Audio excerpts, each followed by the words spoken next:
আচ্ছা যেমন আমার এলাকায় সবাই মিলামিশা থাকে, এরকম অনেক জায়গায় আছে যে আচ্ছা, এখন কথা হচ্ছে আপনাদের এলাকা হচ্ছে নবাবগঞ্জ, হ্যাঁ, তো নবাবগঞ্জে কি আপনারা হামলার শিকার হয়েছেন?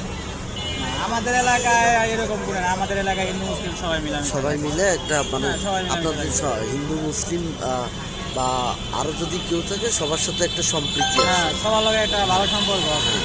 কিন্তু এই যে ইসকন যে ইস্যুটা, এই ইসকন ইস্যুটা মানে আপনার কি মনে হচ্ছে এটা কি মুসলিমরা মানে তারা কি ইচ্ছাকৃতভাবে না, এটা আমি সঠিক জানি না, আমি সেটা সঠিক বলতে এটা পারবো না। এটা তো জানেন।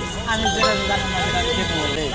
একটা যে সাম্প্রদায়িক দাঙ্গা লাগানোর যে চেষ্টা চালাচ্ছে এইটা, হ্যাঁ। হ্যাঁ মানে এই যে ভারত যে বলতেছে যে মুসলিমরা নির্যাতিত মানে বাংলাদেশে, এটা কি আপনার কি মনে হয়? মানে আমি আসলে বাস্তবে আপনি যেহেতু আপনার